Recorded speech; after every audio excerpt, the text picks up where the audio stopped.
Hello everyone, I am Veos and welcome back to another video. This is sort of like the making of the colony ship Duna colony concept. I really don't know what it was that made me want to do this. I'm a big fan of old computer games like Outpost and Outpost 2. Back in the day when they actually made space colony building games. Now yeah, I do like the more modern games like Planet Base and that other game where you colonize Mars. I can't think of it off the top of my head. Where you build dome cities. Unrealistic in every way. I really wish that game had like an alternative where you don't build a dome. You actually build buildings, you know. Like some buildings would have gravel on top of them to help shield from radiation, while others were more like agricultural domes and stuff of this nature. The whole big giant dome with a bunch of buildings in the middle. Yeah, it's cool, it's very retro, but the kind of games that I liked didn't have that. You had like a big colony ship, and you landed with a bunch of little landers, and you could actually, like Planet Base, break down the lander and use it for parts and stuff. Planet Base was really cool if it wasn't for the fact that everything was under a freaking dome. And while domes are okay and everything, unfortunately for like things like Planet Base and Surviving Mars, that's what it was called, Surviving Mars. All the domes are like made out of a see-through plexiglass material. And it's like, you know, while that's fun and everything, it's extremely unrealistic. The domes would be made out of a type of almost like a hardening material and something that would help fight radiation and things of this nature. It'd be insulated. There'd be ventilation and stuff that would be like going across the ceilings and through the walls and power outlets and wiring and stuff. It wouldn't be like a completely see-through dome. It's not very realistic. It's fun and it's pretty and it's the cool factor, but not very realistic. And also you have to think about mentally too, you know? I mean, it's fun to look out the window and see like a Mars or moon-like landscape, but there's just something about going to sleep surrounded by a glass dome, knowing that just outside of that glass dome is, well, death. I don't know about anybody else, but for me personally, that would keep me up at night. You know, living on the planet, keeping up at night. You'd be like, every little sound you hear would be like, just like, if you hear a cracking sound, you'd be looking everywhere like, okay, where'd that come from? Where's the glass cracking at? And of course, it wouldn't be glass. It'd be like a real thick plexi kind of plastic see-through kind of thing going on. But still, unnerving, especially when you're surrounded by it.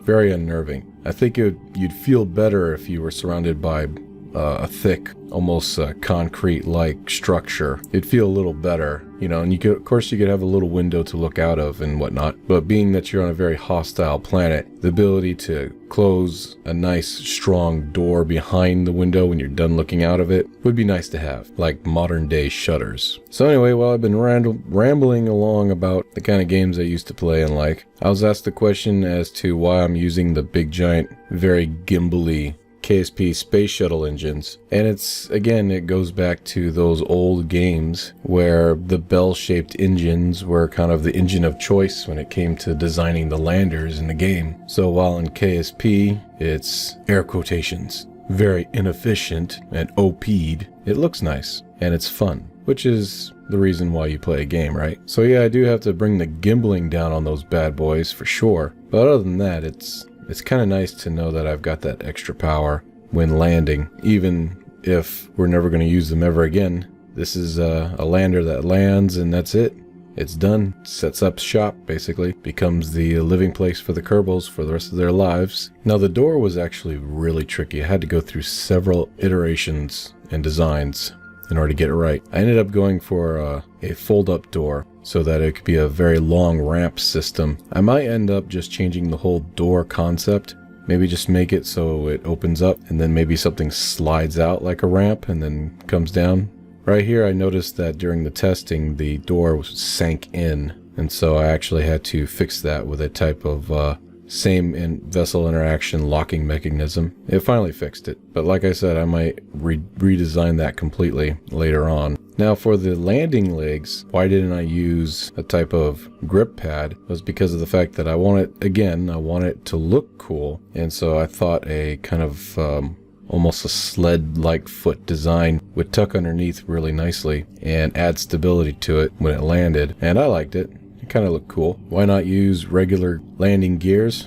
Because this thing is huge, and the biggest landing gear we have is the wheeled one for aircraft, which I didn't really think was the greatest idea. Although I might go for that, but like I said, I wanted to go for something that looked cool. Plus, with the pistons, you can sort of adjust them individually, so if you land on the side of a hill or something, you can adjust it so that adjust it to a point so the lander is somewhat level. But as I was saying before, when we actually do this on Saturday, I'm going to have little rovers and stuff. We're going to look for flat ground before we actually start to land. Notice that when the landing gears come out, the parachutes cut. That's all in one action group. And I did that on purpose so I'm not constantly fighting with the parachutes when I'm landing. Also, I thought it looked cool. Right here, I actually saw that the vehicle was not coming out like it was supposed to, so I had to add a little bit more to the ramp system to make that happen. But I might just do away with the whole thing entirely. Now,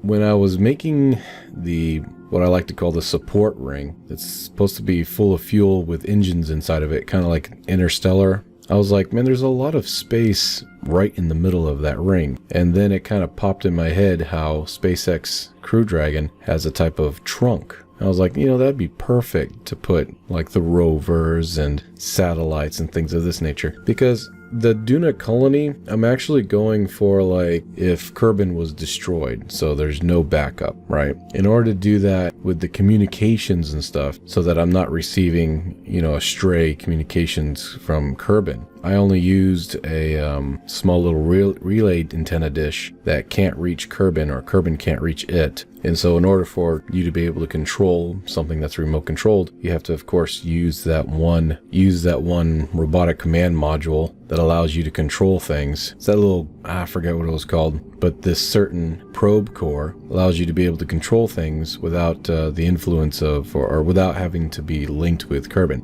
I also liked how it looked when I was finished stacking all the stuff inside of the trunk area. It was this black and yellow, bunch of black and yellow equipment against this white spacecraft background. Kind of reminded me of looking at a bunch of like construction equipment with Caterpillars and John Deeres and whatnot. So yeah, the rocket that I was testing out, the prototype rocket, I knew that this thing was extremely aerodynamically unsound. So the idea was simply to get out of the atmosphere and then try to get into orbit. So I needed a lot of delta V. Maybe in future iterations I will attempt to do a more practical rocket flight plan, but for this test I just wanted to get out of the atmosphere first before I started any kind of gravity turn. Now, if you're wondering how in the hell I made the rockets or boosters separate like that without using separatrons, it's something I've been using for years of playing this game, where you put like a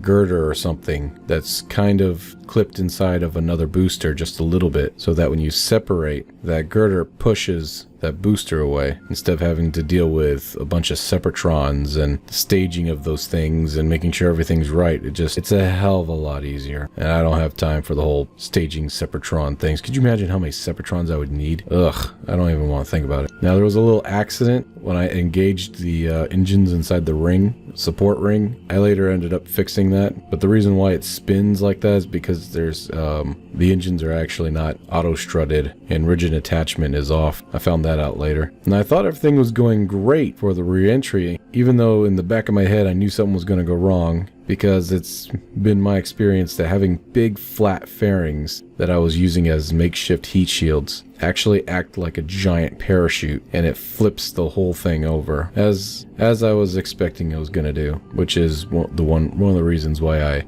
put on those big giant air brakes, keep that from happening. So here I am testing out the satellites and stuff. I'm not worried about putting them in orbit or anything of that nature. It's just basically testing everything. In the end, I was running out of time, so I just unhooked everything and kind of dumped it out the back of the vehicle.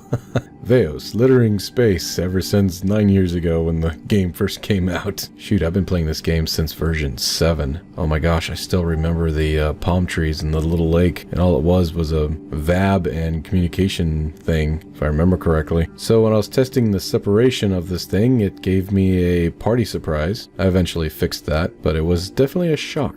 I was not expecting that at all. And of course, landing on Duna, it went nose down, like I figured it would. And this go around, I forget to turn the gimbling off of those bad boys, and so we have a less than satisfactory landing. So of course, I fixed a lot of things. This is old footage, so that by the time Saturday rolls around 1 o'clock, and we do the stream, everything should be 100%. But anyways, I want to thank you all for coming, and thank you so much for watching. I am Veos, and I'll see you all in the next video. Bye for now. Bye-bye.